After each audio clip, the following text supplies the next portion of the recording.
welcome to the talk today. It's come from the Perspectives project, which was funded by the Arts Council of Wales, and it's part of the Anti-Racism Action Plan for Wales. And the Arts Centre wanted to apply for it because we want to understand how to work better with communities of artists of colour. So we applied and we got the funding and we got the chance to work with Jasmine for a year, actually, wasn't it? A year, nearly 2 years. Yeah, 2 years. So I want to say a massive thank you to Jasmine because I've learnt absolutely loads from you. And we've got loads more to learn as the Arts Centre. And I want to say thank you to all the artists as well for talking so eloquently in the talk just now. And thank you to Gareth James, who will be chairing the discussion. And it's being recorded as well, so we can share this film further afield after this talk finishes. So thank you. Right, well, welcome aboard, everybody. Now, thank you all first of all for taking us through your artworks this afternoon. It's been absolutely superb. Now, the exhibition is Multiplicity, and I've heard a couple of you reference Multiplicity when you were talking about your art. But I wanted to start with a question for Jasmine, which is, you put this exhibition together called Multiplicity. I mean, what do you mean by multiplicity? What is it? Because I'm not completely au fait with what you mean, and I think I'd like to see that clarified. Okay, well, when I was looking at developing this project with Ffion, I was already kind of on a journey at looking at diverse art in Wales, looking at how collections are perceived and how communities are perceived within Wales. And from that I kind of noticed that a lot of the work relating to race, relating to decolonisation, was very monolithic in terms of the type of what they were asking from people of colour, basically. And, you know, when it comes to being creative, you don't want to be put in a box. It's just not something you want to do. So, you know, I'm within my own practice, very multidisciplinary.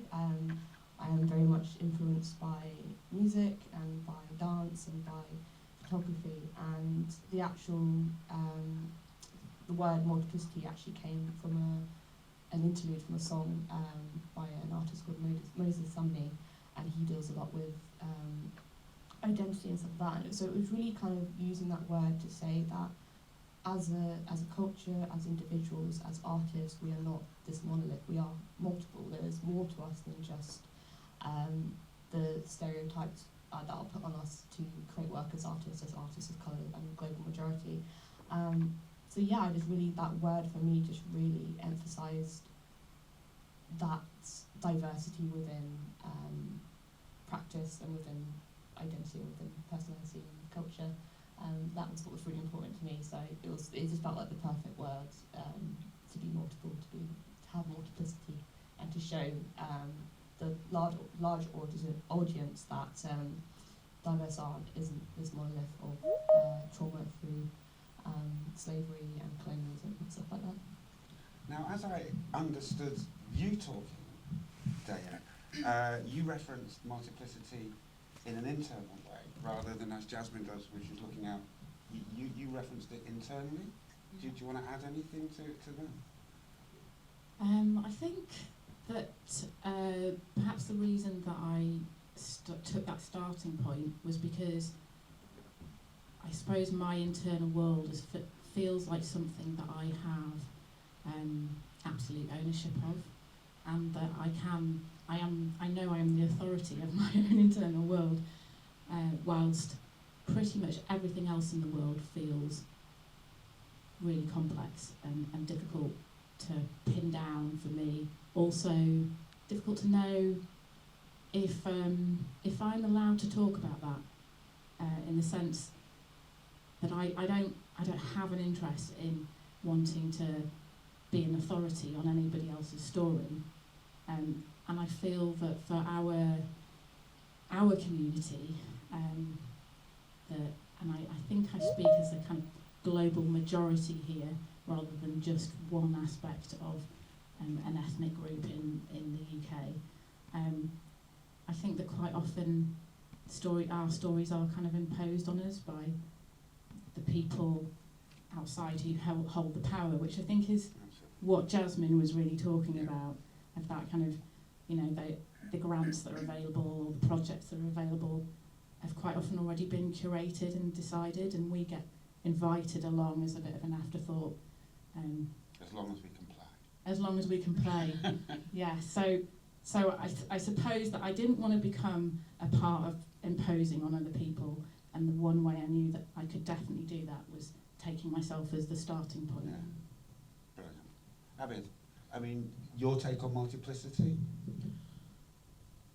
I would say I agree with Dea, but also don't agree with Dea, because I think in my practice I don't really use human figure as it is, but the story I'm always trying to tell is about us instead of just me. So I don't put myself in the center of my practice. It's always extended, or sort of finding lineage backward and forward, you know, and trying to sort of grasp and hold on to generational collectiveness. I think that's what that's, even though if I'm not trying to do that, but my work come across as it is, sort of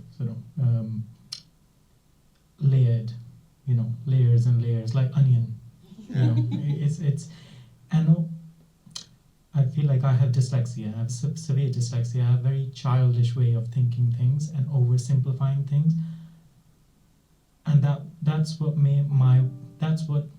makes my work very accessible in a childish way. So it's you know, it's a complicated piece of work, but a child, 5 years, 6 years old child can just stand in front of my work and then read my work as it is. You know, there's no complication and no problem with that. But if a grown-up person with the intellect and history of sort of understanding with art history and everything, he or she might be able to read more layers underneath, sort of exploring the use of material and the repetition and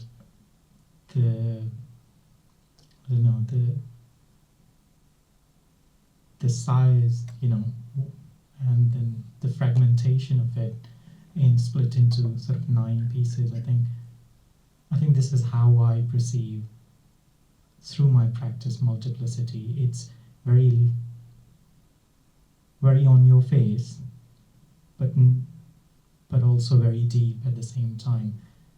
And I think it's always quite. I think I get this a lot when I'm exhibiting my work in galleries and museums. That you know, it helps people to investigate and engage with work psychologically. You know, mentally, people like to sort of engage with the work and raise questions and explore and ask questions and talk to other people. You know, I think this is how I kind of deal with my practice and express my work and my thoughts and my ideas with non-human figure, but telling the human story. So the accessibility and the layering of understanding is the way you interpreted your multiplicity. Yeah, I think in other words, or in simple words, it's conceptual. It's extremely conceptual, but it's extremely accessible at the same time. So it's conceptual work we normally seen as like very difficult. You know, Yeah. I don't understand, and then at the same time it's just easy. Yeah. Cool. Thank you. Bella, you were given this cue, multiplicity. Where did you spring off from that? I think a few of the other artists have spoken a bit about being from a mixed heritage and kind of feeling like you're 2 things at once, or 3 things. 3 things, or nothing, because you don't actually fit into any of these groups that you're kind of part of, or like heritages that you share. So I was thinking about multiplicity in terms of like quite literally having multiple identities, so like having a Welsh side of the family and having a Jamaican side of the family that live in Wales but that are very different. And I guess I was looking at my Jamaican grandparents' house through my eyes as a child. So as a very Welsh feeling child that kind of felt like they were almost transported to another country, like when they went to their grandparents' house. So everything about the style of like aesthetically of the house and like the food that they ate was very different to how it was on the other side of the family. So I think that's why I picked up on like small details that were really vivid, because they just felt like they were from a different time and place than maybe the rest of my everyday life. But yeah, I was also thinking about doesn't matter if you're mixed race or not. I think if you're from any kind of diaspora community, multiplicity is having a like slice of your kind of home culture in another environment, and like things feeling like they're kind of taken out of context. So just even like the quite like garish prints and wallpaper that my grandma had in her house just felt very Caribbean, but in a very different context. So I was thinking about, I guess the home as a vessel for something that's quite different to what's outside of it. Yeah, that's kind of where I started. Okay, so you took multiplicity from a personal level, from a family level, and from a community level, and from a diaspora level. You went full free range on. I tried to. I think you succeeded. Right, now back to the oh no, beg your pardon, Elena. Where did you spring to when you were given this multiplicity cue? Where was your push-off point? I guess it really spoke to me because, and I talked about this a little bit in my artist talk, but I've always seen myself as quite a mixed person, and my skin colour has always seemed way more interesting to other people than it has been to me. I'm like, there's a lot of other things, and particularly because my dad was absent for most of my life as well, who's the bit that has given me browner skin, and so I always had this kind of strange mixed feeling of being like, there's way more to me than you're giving me, like you're implanting a load of things on me. It felt very flattening, basically, like racial dynamics, racial understanding, the things that people would come to about me, and yeah. So I think for me, just the word multiplicity spoke to me straight away, because I guess I've always just seen that there's so many strands to all of us that just get flattened so quickly. And I think one of the things for me is that I think we live in a really binary world, and I think it feels almost like it's being pushed to be even more binary at the moment. Like it feels like there's a real backlash against the moves against binaryism. Yeah, I mean, including things like the recent Supreme Court ruling against trans women, and all the awful ethno-nationalist stuff and the rise of the far right. There's this real simplifying, crudifying what different categories are, what it is to be British, what it is to be a man, what it is to be a woman. All of these things just feel like they've been really, really simplified. And yeah, and I think that in this environment we also find ourselves getting more and more polarised, and there's this kind of good and bad, and there's bad reform voters over there, and bad this, and we're good. And I think for me, I just always have this feeling of it's all just way more complicated. I don't want to be a good person, and I don't want to be a bad person. Sorry, I realise I'm going on a tangent, but one thing that really got me a little while ago, I was thinking about how a lot of us have been brought up in this Anglo-Christian tradition, and this kind of very hierarchical and binarised way of thinking about the world. And I was thinking about all these other traditions in the world in which you've got these pantheon of really interesting gods who were never expected to be good. There was never a goodness. They were just flawed and weird and did stupid things and didn't adhere to gender norms, and yeah, and I don't know, I want to kind of tap into that. So that's, I guess, what multiplicity is for me. It's yeah, it's the Orishas or something, it's a messy set of messiness.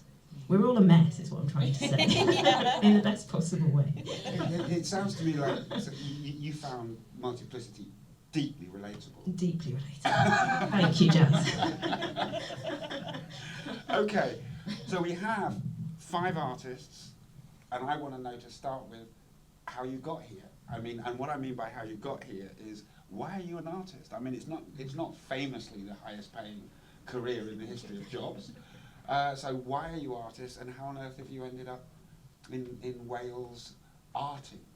So we'll start with Abid.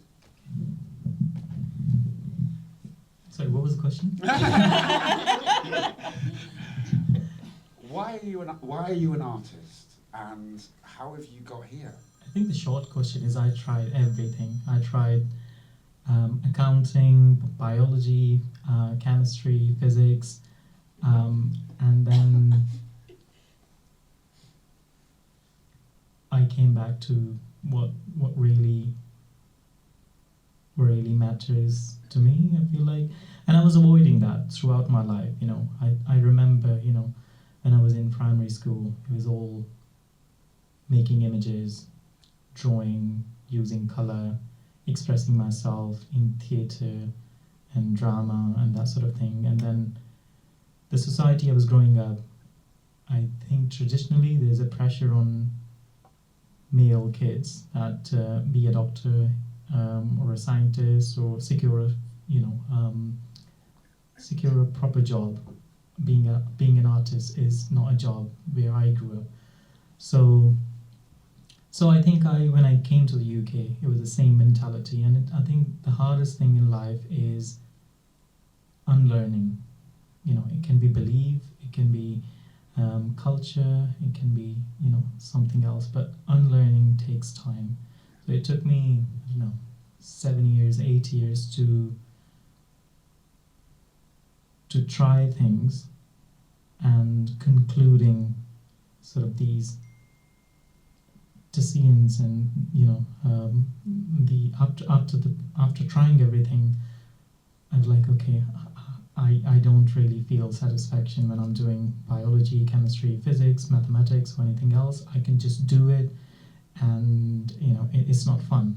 I'm still making, I'm still passing modules, but it's just not working for me. It doesn't give me this euphoria, I guess, this satisfaction and sort of, I don't know, drug-like a feeling, it's just, it's crazy when you stumble upon a good idea and then everything just explodes in your head. It's just an unexplainable feeling, when you feel like, oh, penny drops, wow, this is a good idea.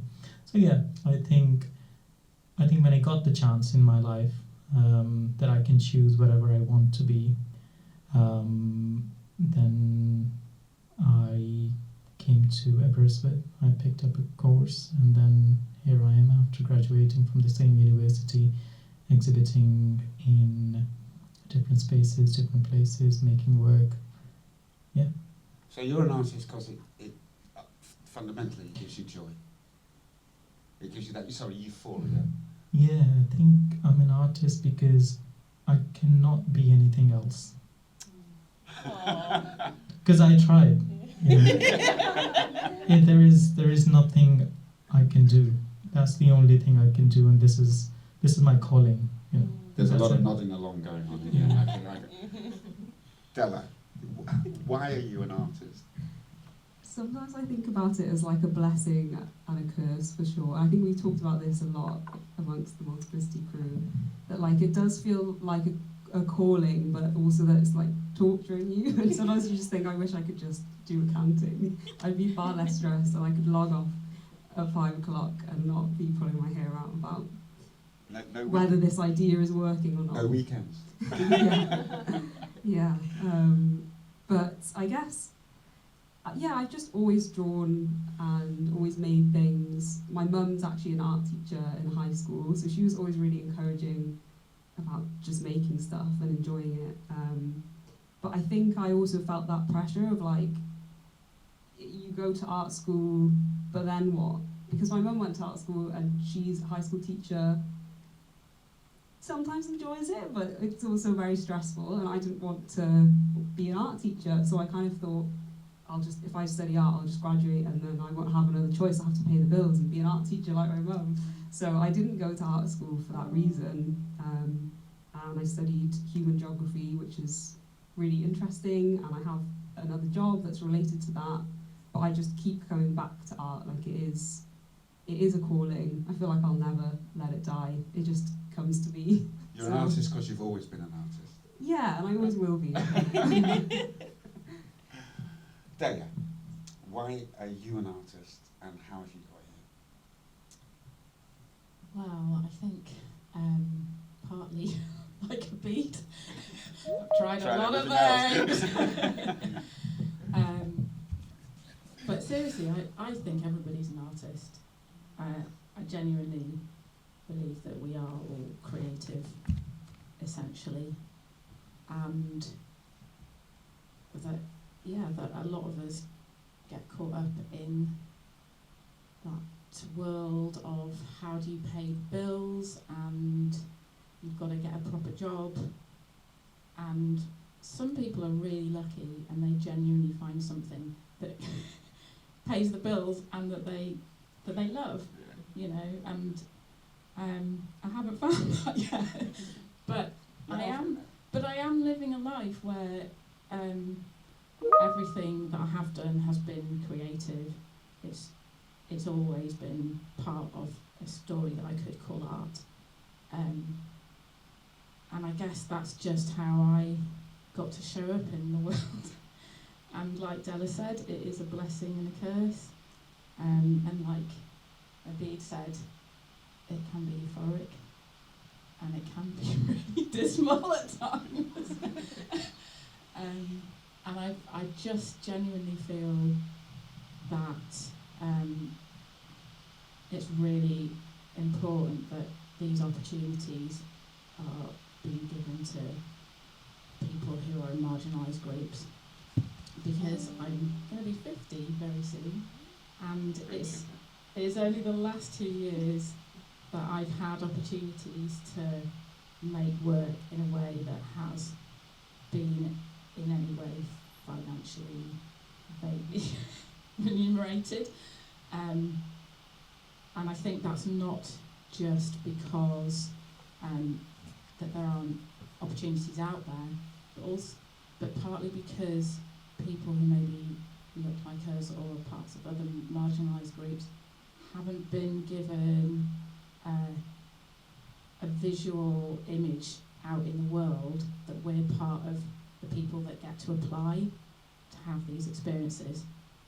So yeah, it's been a real turning point for me in the last 2 years that there's been 2 projects that came up that were written in a way that was inclusive, in a way that said you could be part of this, and that I felt that I could take my little bit of courage and make that application. So I think I went really off topic there, but yeah, I think that there's many, many people out there who are artists who are not getting opportunities. Yeah. So big up the Jasmines and the Ffions and the people in the funding places who are making the changes that are allowing wider groups of people to step into these opportunities. Can I just add in to that same thing? He's got this microphone, by the way. That I microphone totally sounds agree so with much better. Dea, because, you know, being an artist anywhere in the UK, doesn't matter white, brown or yellow, I think it's hard, you know. But being a black or brown artist, even in the city, is hard again. But it's harder when you are based in a place like Wales. I think rural community, I think it really puts pressure on you. You don't, I think accessibility is such a huge issue that I can't afford, and I don't want to live in a big city where I'm just chasing bills, you know. So I think rural community-based artists they do need that kind of opportunity, which is no strings attached. Express yourself, make your work. We will facilitate you, and we'll fund this, you know, this activity, project, or exhibition, whatever. But yeah, these opportunities are a lifeline for a person like me, and for people like us, I think. otherwise, I think there's a real lack in terms of visibility, and we won't be able to see ourselves in mainstream galleries and mainstream storytelling places and things like this. So yeah, I think my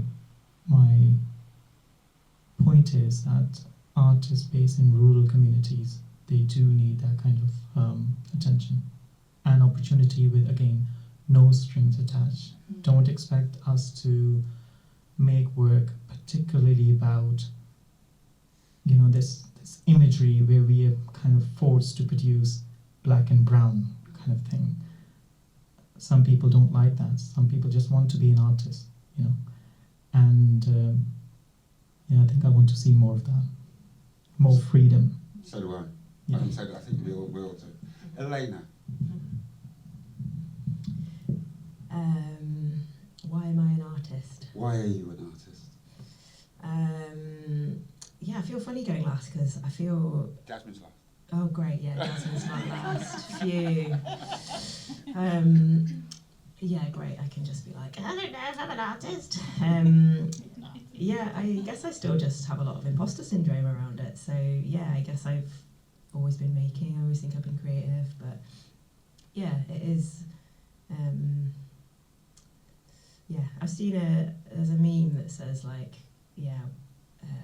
how did society make us like go from, seeing art or dancing or music or whatever as like a skill to just something that you do? And I think that that's just so true. Like I think we are all, and we all should be, and there should just be space for art in all of our lives.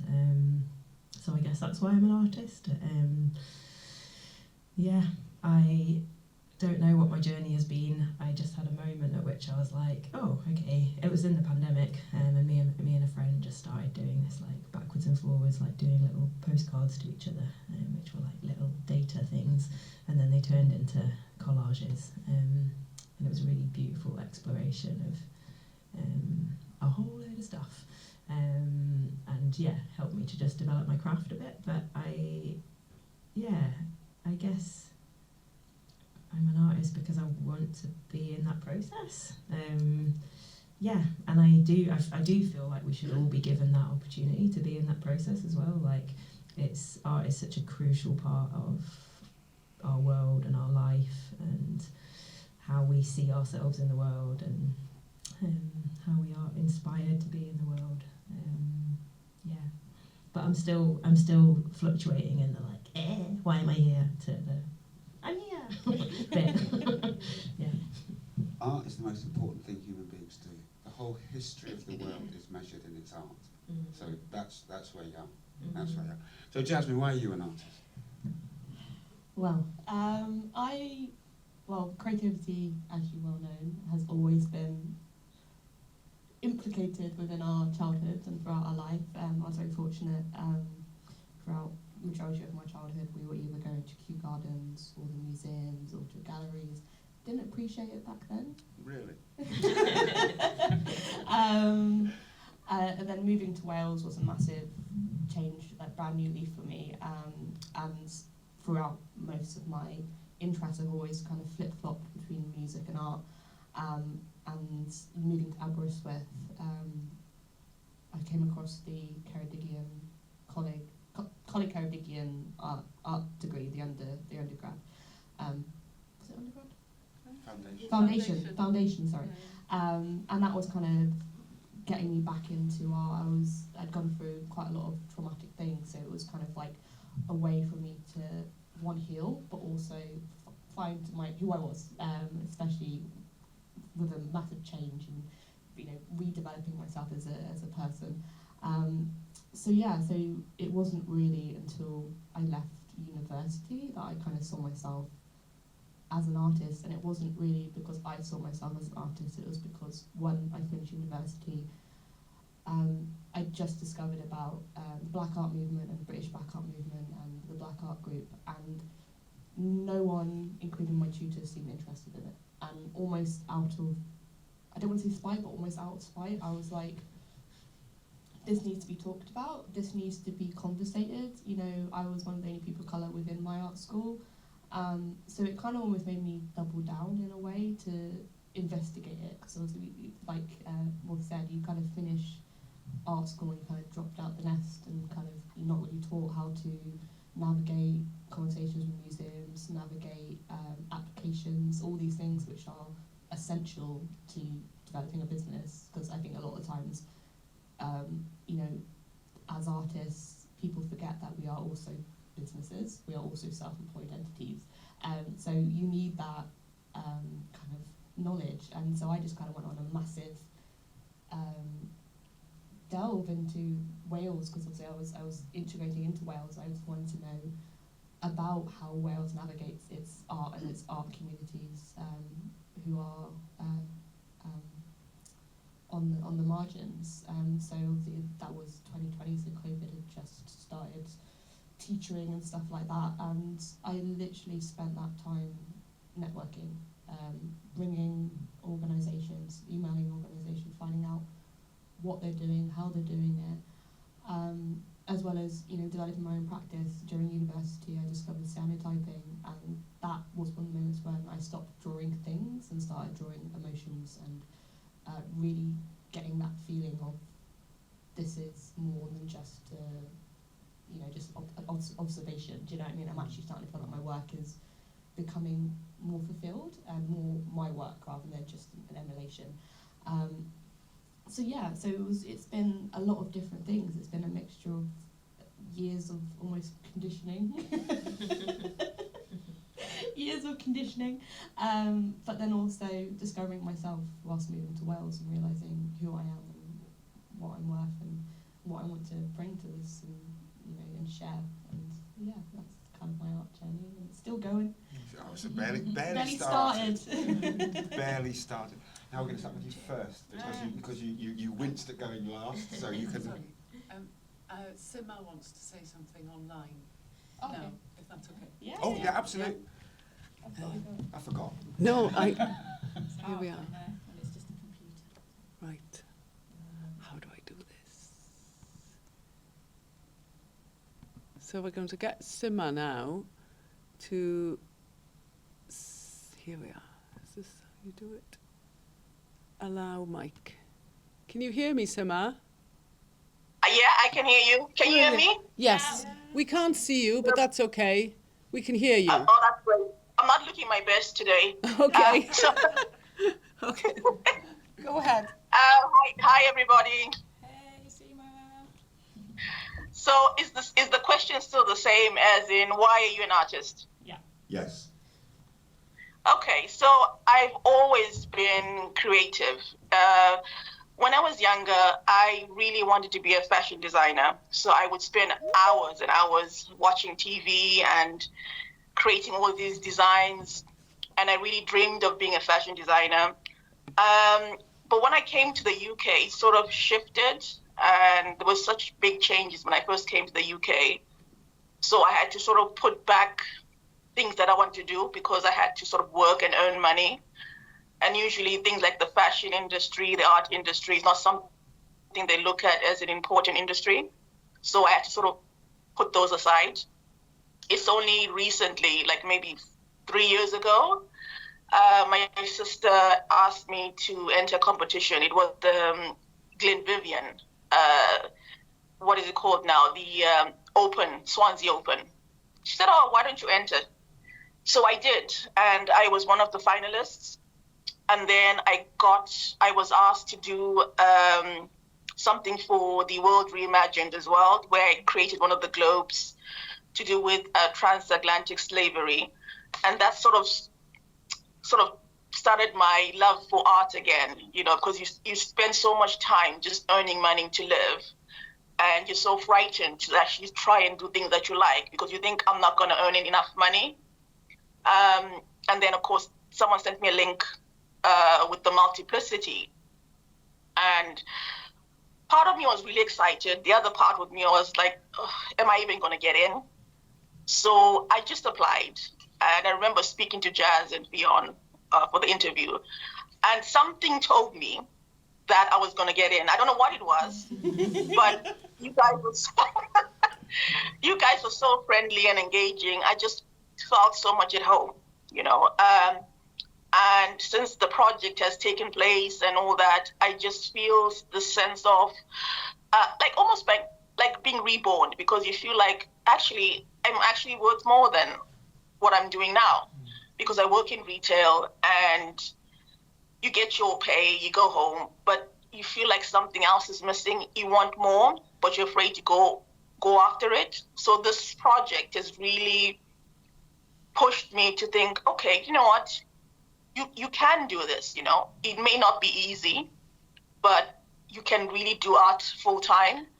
And it just makes me feel like I don't have to put up, because with retail, unfortunately, anybody's worked in retail, you deal with a lot of abuse, which no one has to go through. But that's retail for you. And I was thinking today that I don't have to deal with that. You know, I know that there may be assholes in the art world. I know that they're probably there. But it's like, but at least I'll be in charge, you know? I'll do my work. And if they like it, they can go elsewhere. So I don't need to sort of be submissive and, oh, okay, I don't want to lose my job sort of thing. So this Multiplicity project has really allowed me to grow my confidence. So I'm really, really thankful to Jazz and Ffion. That's what I want to say. I want to jump in there, Seema. Honestly, it was such a pleasure adding you, because we were, just for a bit of reference, we were initially only going to accept 6 artists, but it was such a difficult choice. And then with Seema, I really kind of like empathise and sympathise, because I've also worked in retail. I was working part-time retail, part-time university, and then part-time retail, part-time trying to build an art career. And, you know, constantly trying to navigate both, you know, getting out of the work brain so you can get into art brain, and then you can rejig it all. So yeah, I really, you know, hearing, you know, the confidence you have gained over this last 10 months is honestly, it really moves me, because I know how difficult it is to make that decision to give up something which is a consistent finance, to potentially for something that you just don't know where it's going to go. But it is one of the best and biggest decisions I've ever made, when I decided to drop my full-time job to focus on art. It was difficult, but, you know, we've got you, girl. Like, you know, we have good people around you, and you'll be able to shine, you know, all of you. Like, we've got this. And I really believe that anyone who wants to go into arts, as long as you put your mind to it, or anything, you can do whatever you want. Again, very fortunate. Something my dad has constantly hammered into me is the fact that you do something until you don't want to do it anymore. And yeah, you just go with it. So thank you so much, Seema, and I'm so proud of you. Honestly, it's been amazing. Thank you, Seema. And we're gonna well, first off, artist or die trying, isn't it? Now, I think we're just gonna use what Seema said then, because she spoke about the confidence that this project has enabled her to sort of change her outlook on being an artist. So the next question that's going to hit all of you is, what have you learned? I mean, the project's been going on 2 years. I don't know if you've all been involved for 2 years, but up until 2 years, are there things that you've learned? And also, are you going to take this, I mean, how are you going to use this to take this to the next level? So we're going to start with you, aren't we? We're going to start with you, Elena. Yeah, I've learned so much, and yeah, I feel like we're all going to be crying by the end of this. I'm not. I'm going to find your weak spot. What have I learned? Yeah, just absolutely loads.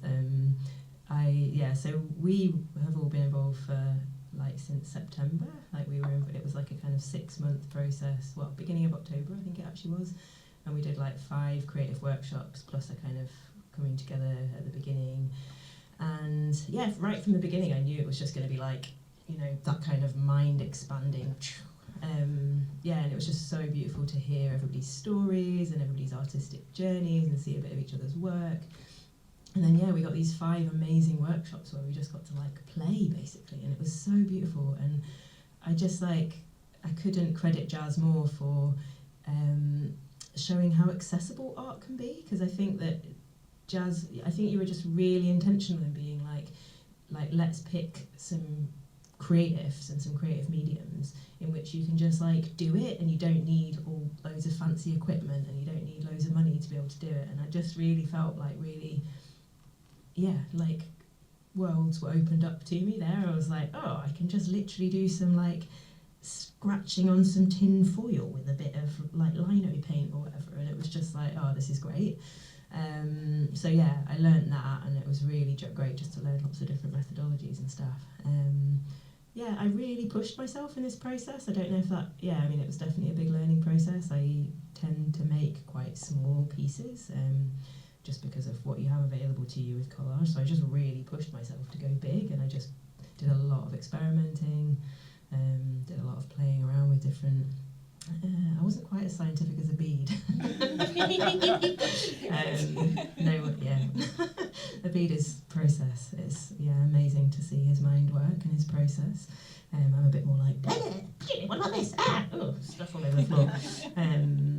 But I learned loads just about, what can I stick things to? What's the best way of sticking it? Should I use fabric glue for this? No, I don't know. I feel like I could go on, but it's been such a learning process. And if anything, I guess the biggest learning is just that, we can all do it, and there's so many different directions to go in. I think the thing that I would probably take is the beautiful workshop that we had with Adéolá Dewis, and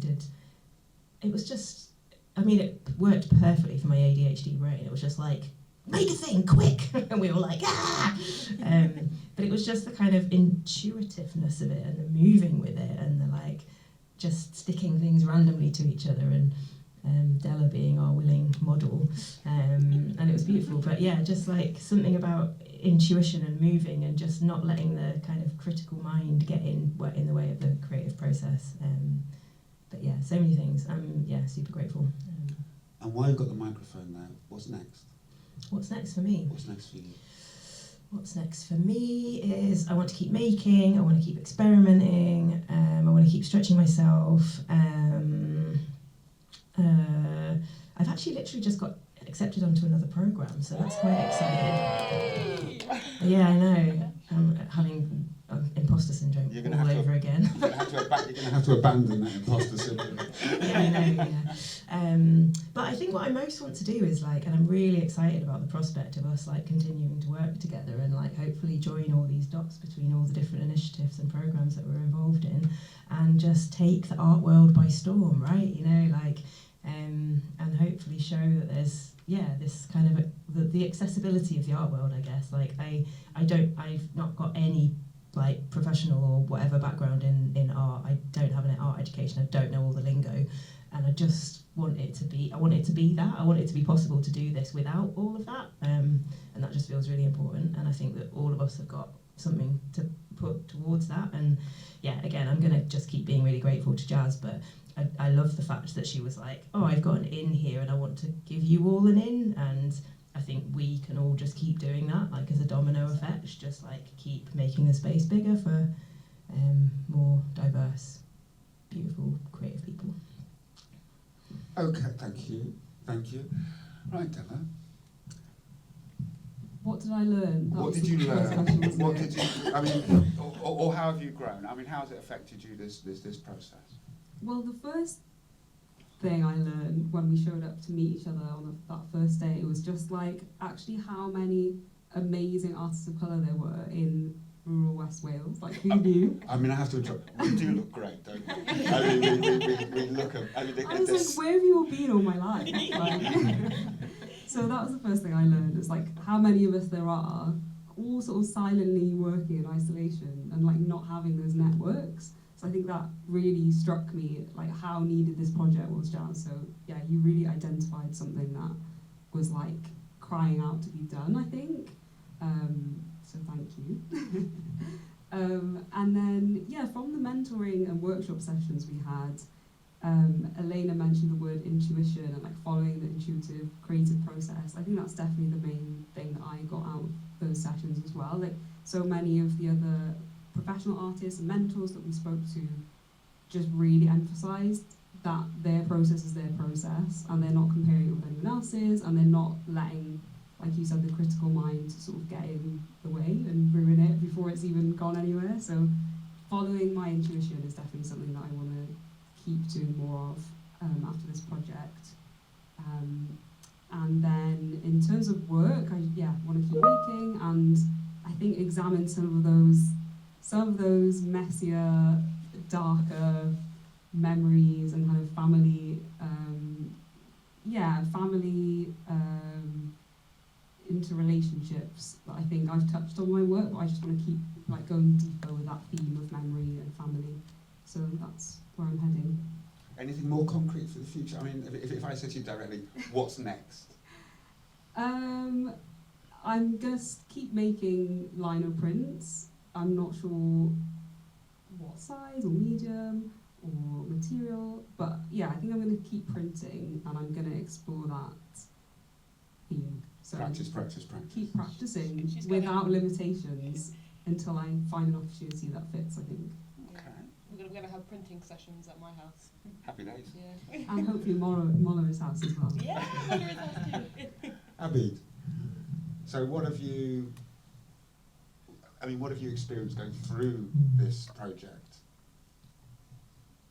in terms of learning, or just, I think in terms of learning, because I just graduated from the university, so my intention was that I want to unlearn the whole School of Art thing.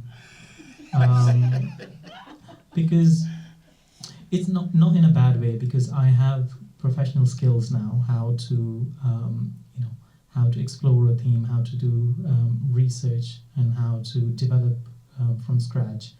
I think all these tools are very valuable.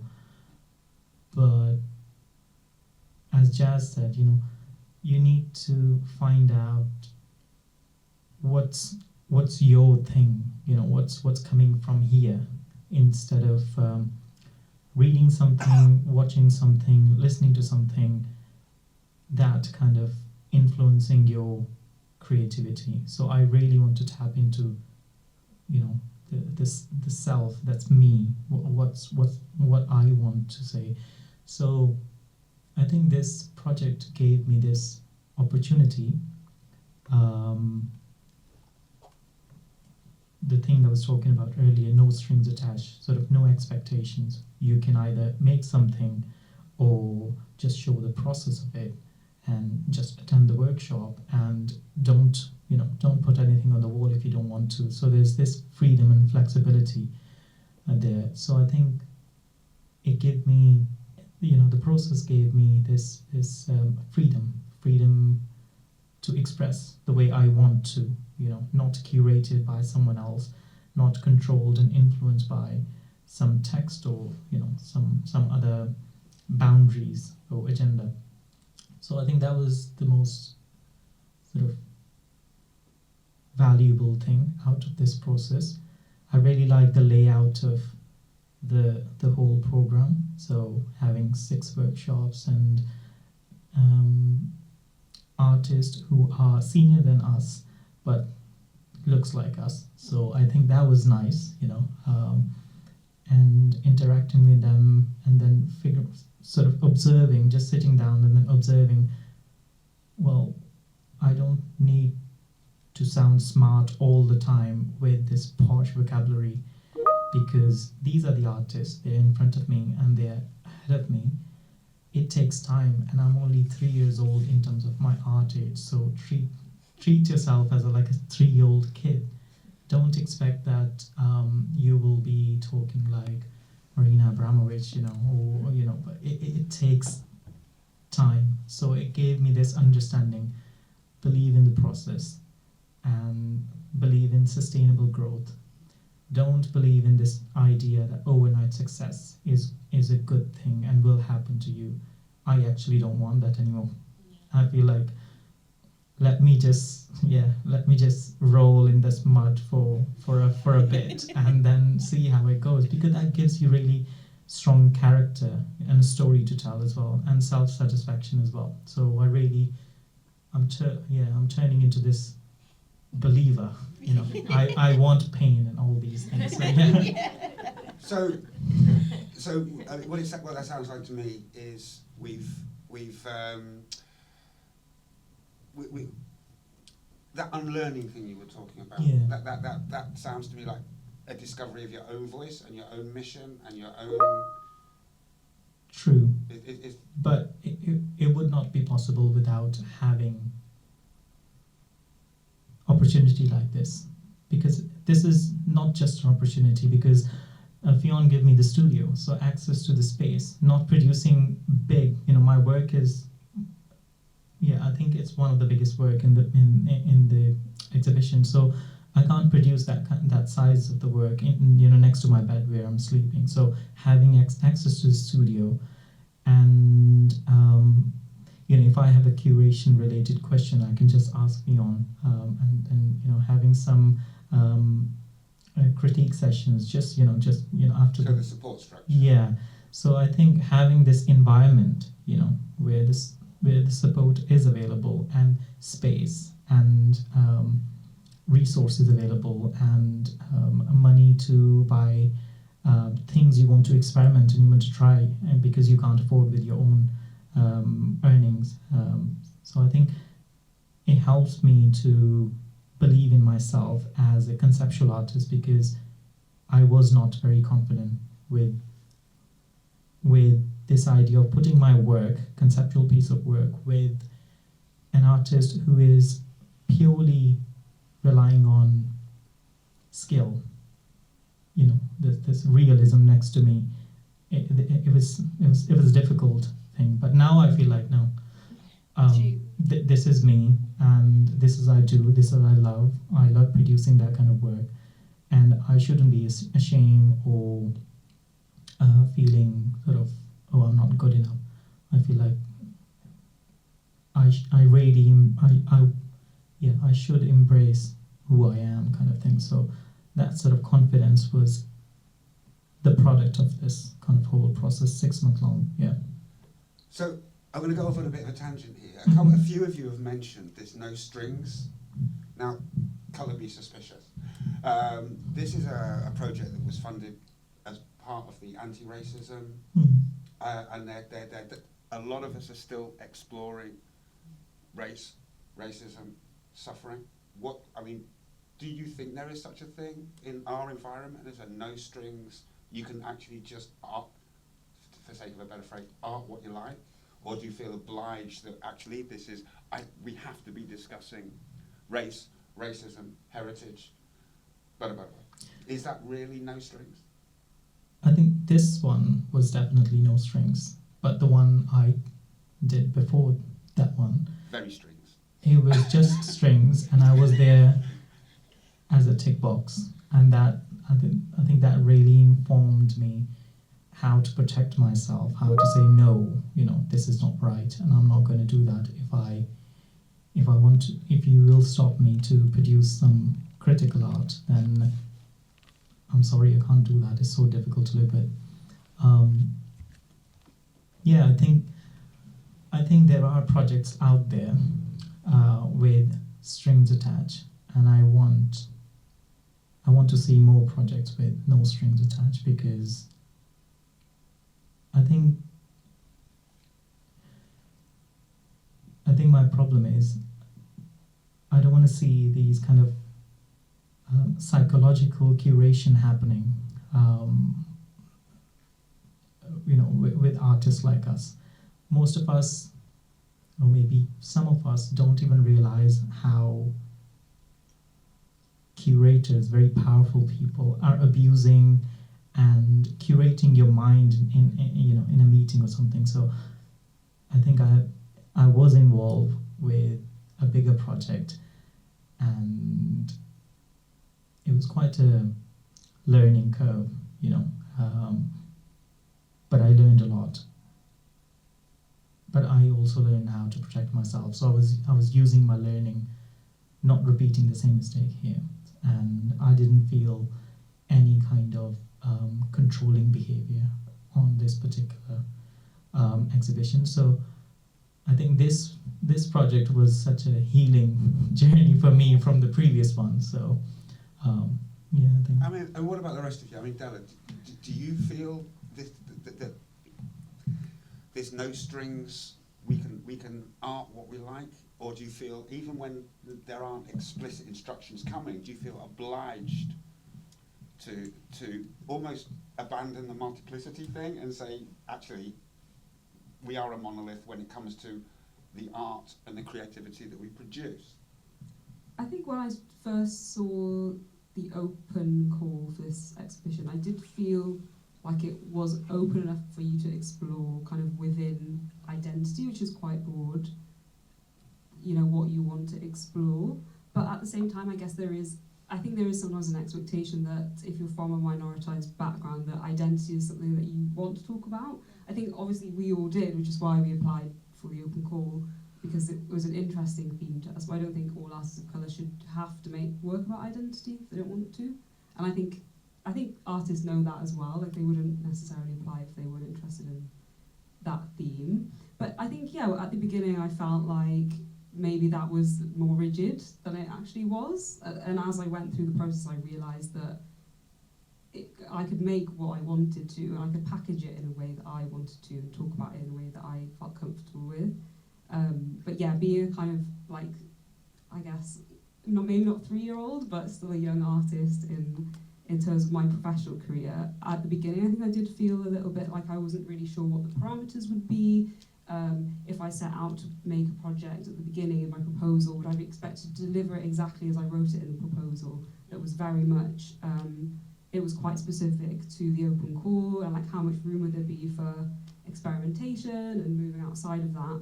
But yeah, as we went through it, I realised it was open, and you weren't kind of going to be like chastised for not producing the thing that you set out to in the beginning. So there was definitely a freedom there to experiment. So I think, yeah, it's a mixture. I think not all artists of colour want to make work about identity, but within that it's still quite a broad theme, so you can make that into what you like. So it's kind of a non-answer. It's a complicated question. So Jasmine, as the lead artist on this, you seem to have been successful in suggesting to the artists that there are no strings. They could. So 2 questions for you. How did you go about working with artists to give them that confidence that they can do exactly what they want?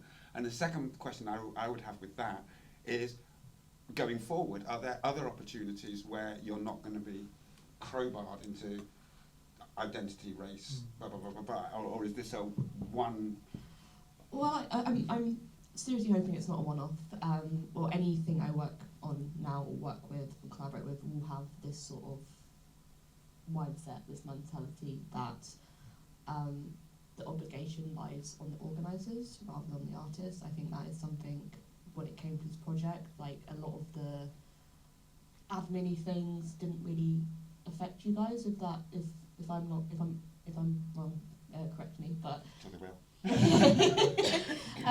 we try to allow you to fully engage in your work. It's, even though it had its themes, obviously, on identity, on belonging and multiplicity, this project was for you to make what you wanted to make, with those guidelines, all guidelines at the end of the day. And again, that goes with that idea of the whole point of the project, with the fact that it's not a exhibition about black and brown trauma. It's an exhibition about lived experience of people of colour in Wales. And I think when we define it like that, it opens it up. I think, again, as soon as we use words like decolonising as advertising to the artists, it puts a mindset. It definitely puts my head in a mindset like, okay, so I'm going to have to put my boots on and make sure I'm having a bath 3 times a week, because otherwise I'm going to fall apart, sort of work, rather than saying, actually, I just want to know your experience of Wales. I want to hear about your truth and how you celebrate, or, you know, if you don't want to talk about celebration, obviously my work's a lot with mental health, but mental health is something that is universal. Everyone, everywhere, in some aspect, has dealt with mental health. So it's finding ways to connect with one another, with yourself, but then also with the larger communities. And I think that was something that I really wanted to portray with this project. I'm really, really happy and humbled that you guys felt that you had the freedom that you did, because that was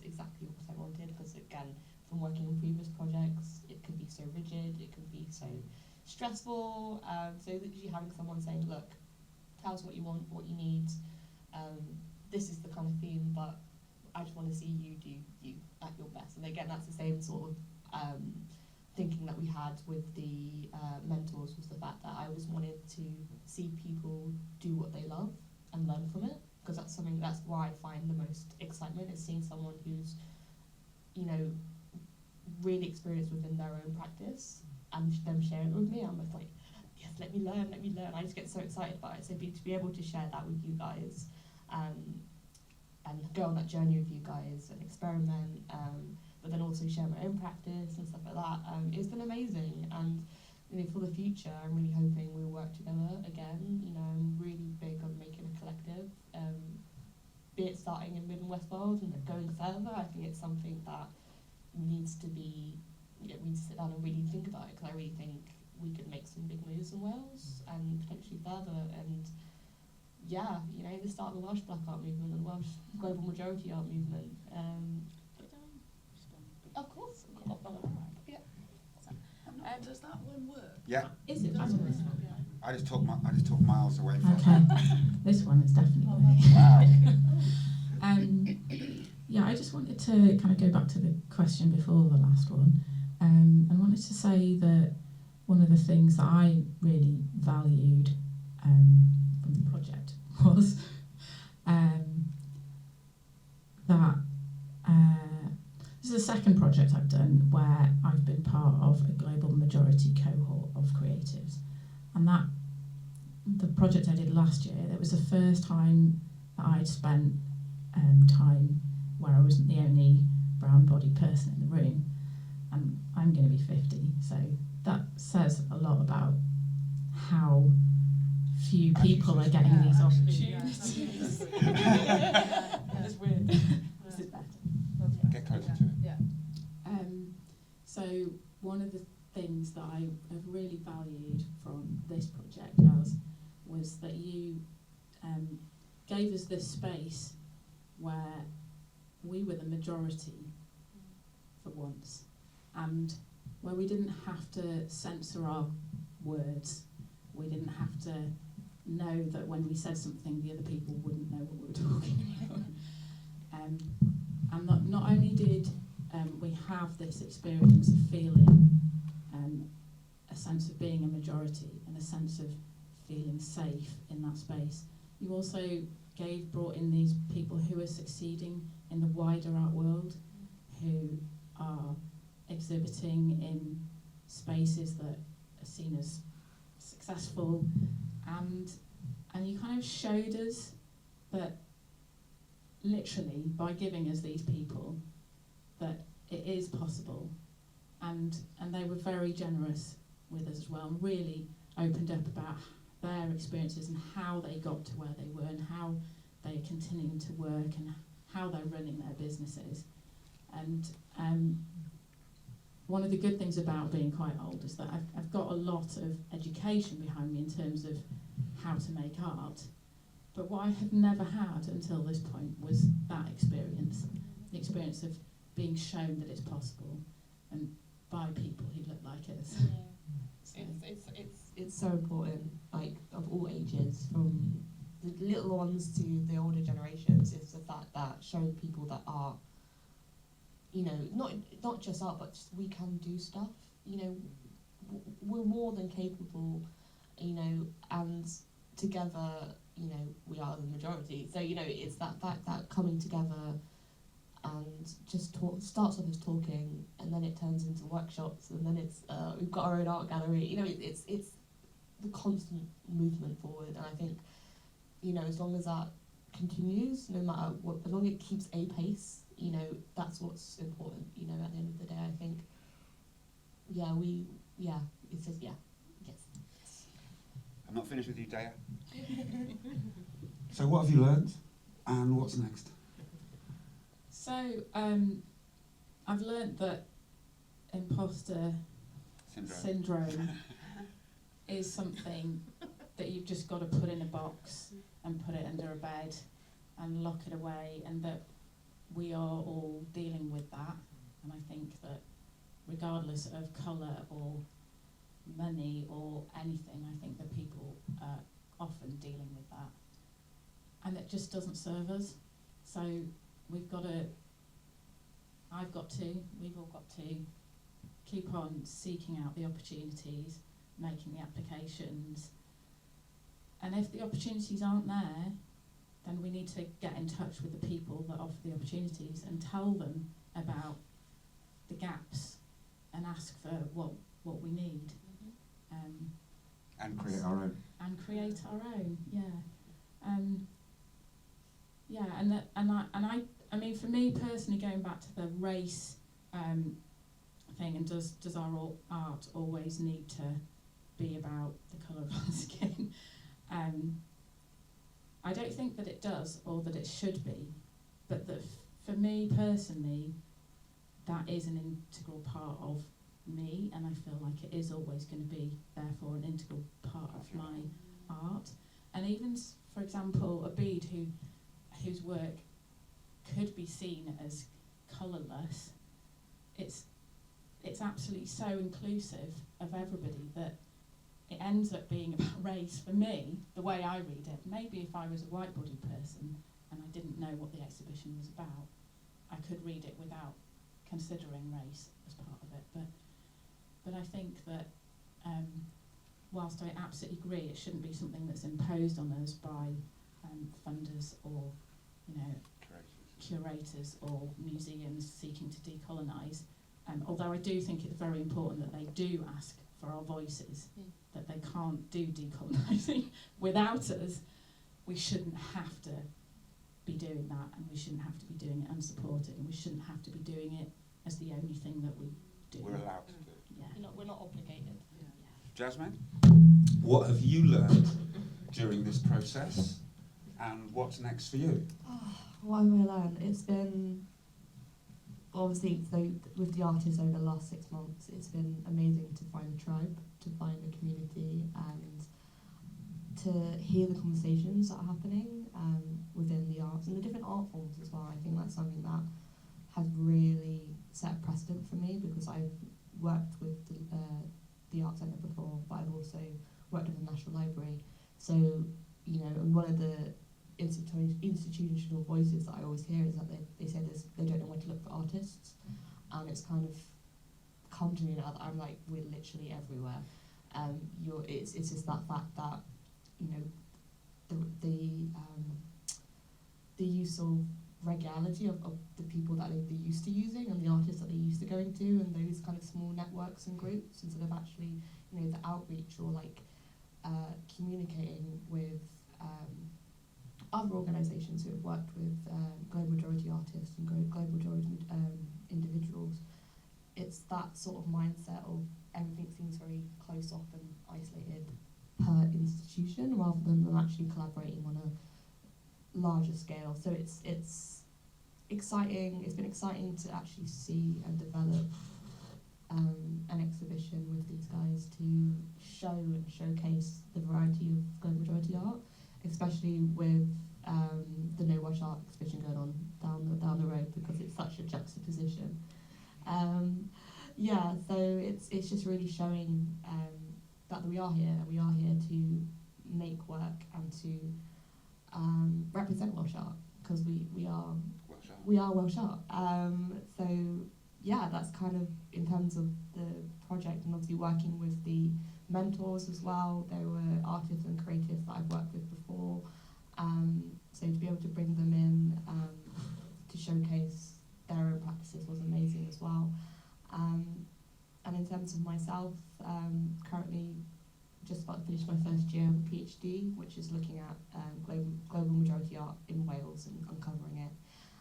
So this is all feeding on to that and adding on to that. Just hopefully spend the next few years discovering more diverse art. Working hard, Working hard, yeah. Right, so here we are, in the bowels of Aberystwyth University, one of the many establishments and institutions that are supporting supporting global artists, or global majority artists. So while you've got the microphone here, what suggestions would you make to institutions, to galleries, to the facilitators of art. I mean, what do you want them to do more of that would end up with? Right.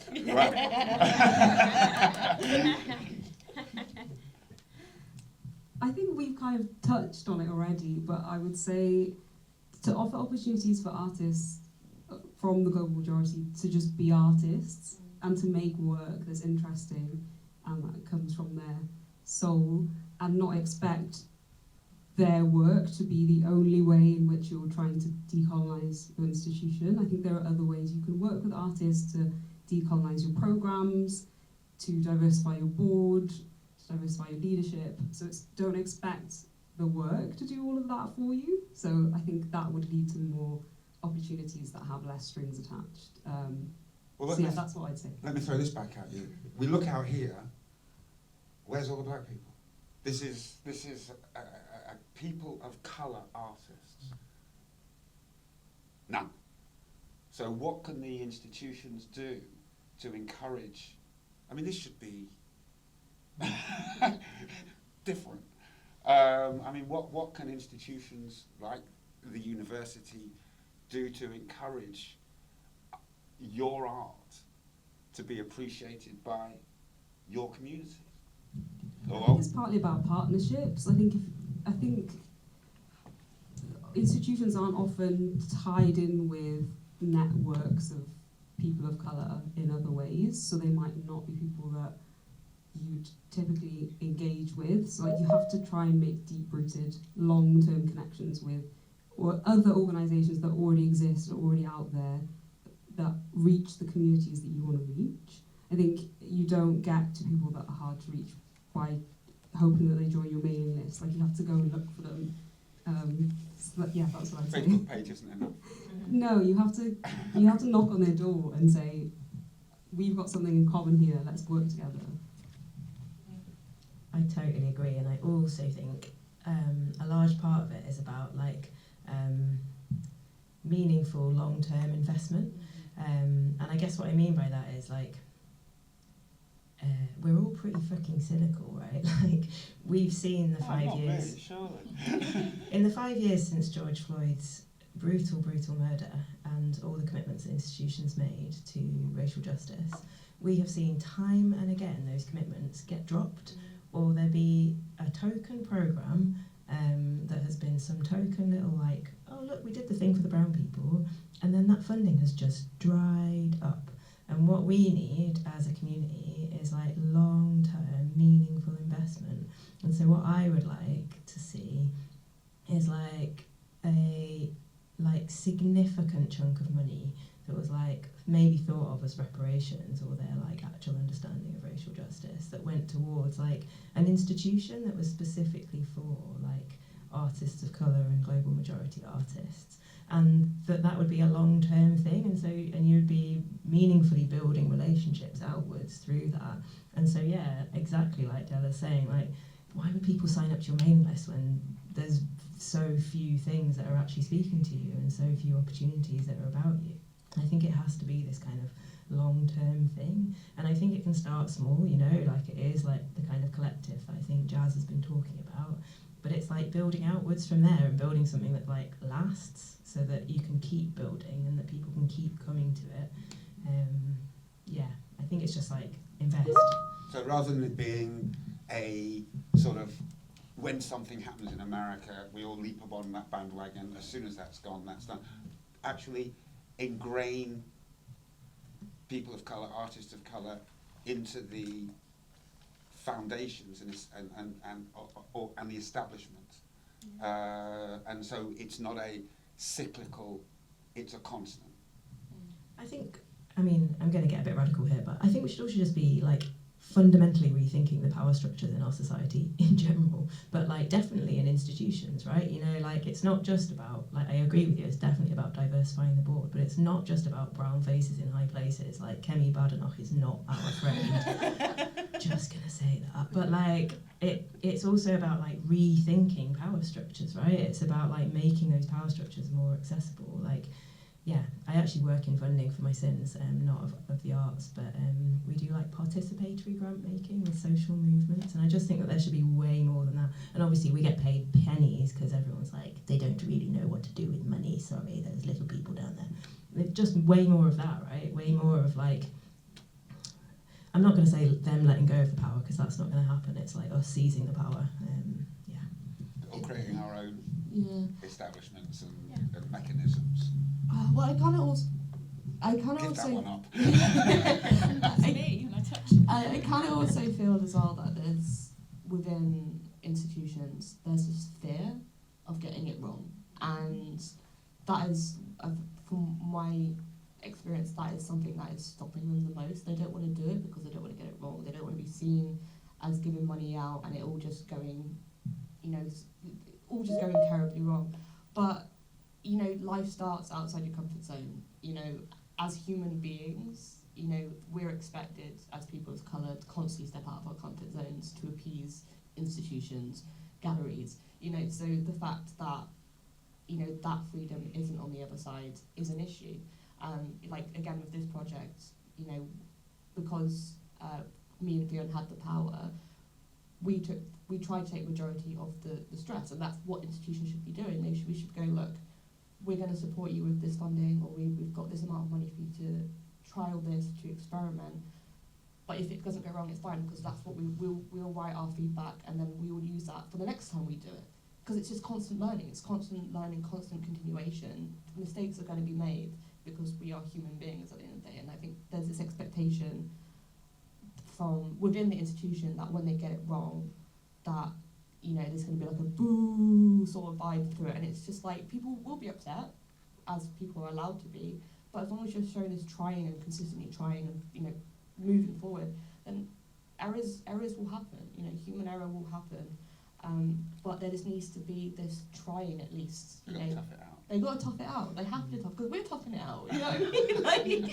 They have to tough it out. And like I said, with funding and stuff like that, it has set precedents about time. This project has set precedents about funding, about timing, about what you can do in a time, what you can do in a time frame with people that actually want to do it. Because I think a lot of the time when it comes to this sort of project work, is they just see a person of colour and like, oh, we've got this role, you might be really interested in it. Well, really and truly, unless you're interested in decolonisation and actually want to work in it, it's just a box ticking exercise for the institution. So it is that aspect of finding the people that actually want to do the work, because we are here, we are here. There are individuals who want to do auditing of archives, who want to do, sitting down with management and talking about their strategy plans. There are people to do it, but because they're so in their own heads about it and within their own institutional communities, they're not listening, or not even not listening, they're not hearing the chatter from the outside. So yeah, it's a little bit of, like you say, braving it out, using their power for, like you said, almost like using it in a way that they take responsibility for the management of a project, but what happens within a project, or the creative process, or the actual work that's being done by the people that are involved is, it's completely fluid. It needs to be, because, these conversations are fluid. So, yeah. Did you want to add anything to that? Yes. I sense that. No, I don't actually want to add very much at all, because I feel like people have said really well most of what needs to be said. I think one thing that I just wanted to say about something I feel has changed and is being done well is literally the language of grant application suggestions. That for me personally, the difference between 3 years ago, which was, or how many years before George Floyd, can't speak anymore, before Black Lives Matter, if you read an application, there was nothing on there about who they were allowing into that application space. And the thing that made a really profound difference for me was seeing myself included there, seeing that disabled people that were included, seeing that they welcomed the LGBTQ plus community, seeing that they welcomed the global majority, that those things really matter, that you're actually saying we are welcoming you. And I think what Della said about, you know, that it's a way of going to the people and saying we want you. And Della said really well that it needs to be bigger than that. It needs to be that you go to the mosque, or you go to the multicultural community, or you go to wherever, and you say we want you. You find them, and Yeah. you get them, and you give them reasons. Yeah, and you do it in as many different ways as you can. Okay, so before we throw it out to Just the just a quick one. Sort of advice towards university. I was thinking about we made work and we did our exhibition and it's on display and everything. One thing I noticed that this is my third time on a 6-month long project. So I have roughly around year and a half sort of semantic understanding and learning and experience of that. So I want, while Fion's here, I want to say that you know, this experience can be used while the university is planning the old school building, and we can help with the artistic side of it, but also the way I think they were looking for how to decolonize the architecture of the building, and there are 2 statues out there. So what I was trying to say is this project shouldn't be just sort of cut off and disappear and then we just go. Our experiences can be used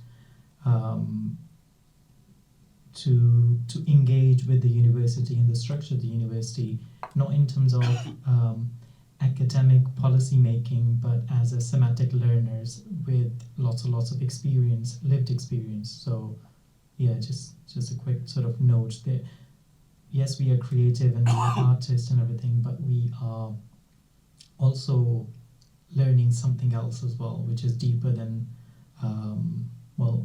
which is equally important as our practice. That's what I was trying to say. Have you guys, before we open up to these lot, any of you guys got anything you want to add, or any questions you want to ask each other? No?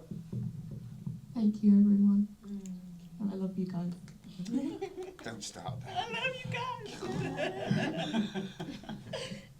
Anything you guys want to add? I think this is the 3rd time we are getting together, and then we are kind of thanking each other. And yeah, huge thanks to everybody. But I was, whenever I'm done with talking and going home, I was thinking about huge thank you to the technicians you provide us. I think, I was thinking about, I never get the opportunity, or sort of, this whole brain thing.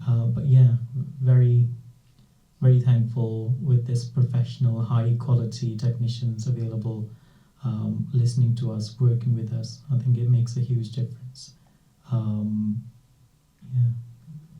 The staff is not amazing. just thank you, but also you're welcome to the university. I mean, they have to thank these guys as well, as far as I'm concerned. Anything you guys want to add? Does Mola want to say something? I've been texting her, but I'm not too sure Like whether the sound might she's. just come on. Oh yes, she's got her hand up. Tiny little hand on I can't even see it. Okay, so Molara. Can you hear us, Molara? Oh, wait a minute. Can you hear me? Yes, we can.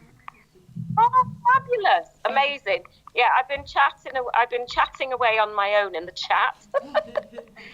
I just wanted to say, I'm just rewinding what I said.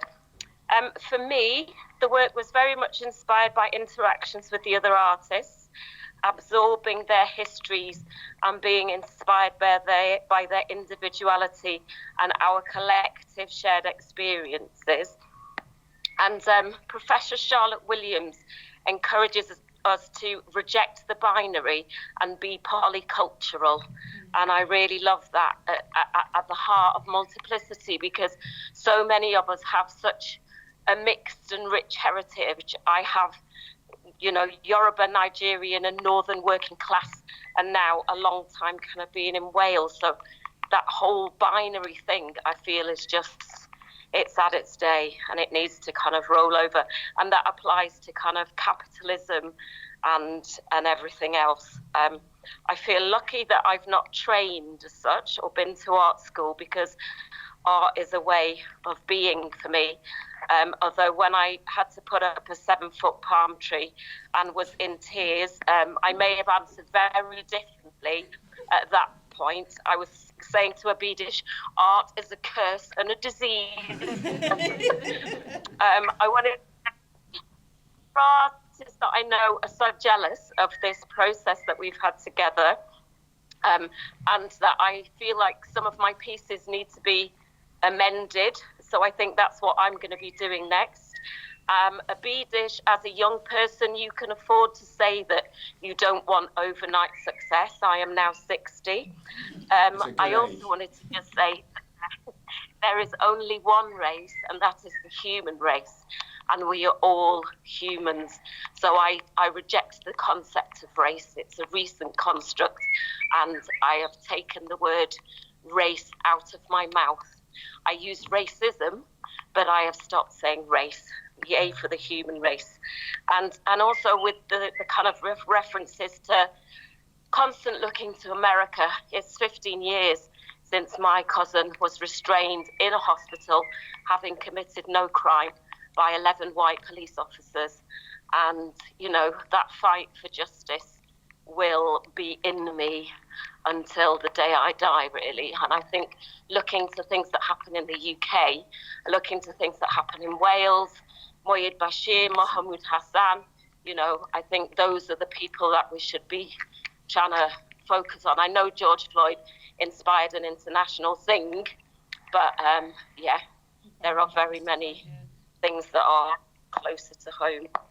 That's me. That's all I wanted to say. Thank you very much.